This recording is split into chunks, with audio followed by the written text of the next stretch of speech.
have this case. It turns out the same day that the president tweeted out his statements about Baltimore, that so many people derided as racist, et cetera, was the same day that Congressman Cummings had his own Baltimore residence broken into. I mean, it's just, you can't make this stuff up. You can. And, of course, a couple of weeks before that, you had the deputy police chief that was mugged in Baltimore. That's right. That's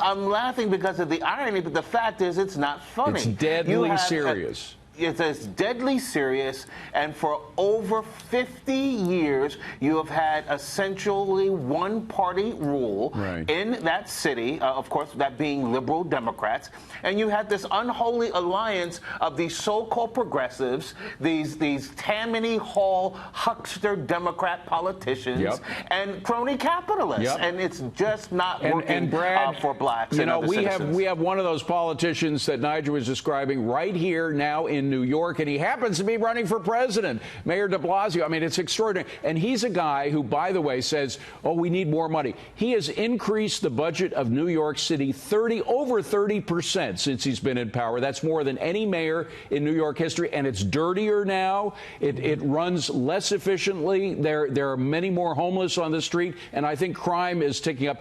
Whereas we had a Republican mayor of New York City not that long ago. His name is Rudy Giuliani. He turned a crime-infested city, one that was filthy, everywhere you went, including Times Square. He made it cleaner, he made it safer, and guess what? He did it by spending less money. Giuliani actually cut the budget instead of growing the budget. It's not a matter of money, is it? It is not. It's not how much money you have. It's how you spend it. And Rudy Giuliani had a great philosophy, broken glass theory, and that is the littlest of crimes lead to the biggest crimes. Graffiti, he took on the squeegee guys. He cleaned up Times Square, and people saw a real difference, and it made a big difference in crime across the city. Another thing he did is he instituted the CompStat recordings in precincts that drill down and made individual precincts responsible for the crimes that are happening in their precincts. Before Rudy, we were taking global stats of New York City, including all 5 boroughs. So Rudy Giuliani put the emphasis where it belongs, to the people and the places where these crimes are being committed. Niger, it's not rocket science. How many times do we have to just say this? Because you have to make sure that people are not loitering, that people are not using the streets as their bathrooms, as they're now doing in Los Angeles, and creating all kinds of health crises. It's relatively simple stuff, but the liberal Democrats are not doing it. That's exactly right. And this whole controversy with Trump's tweets about Elijah Cummings, you know how it started?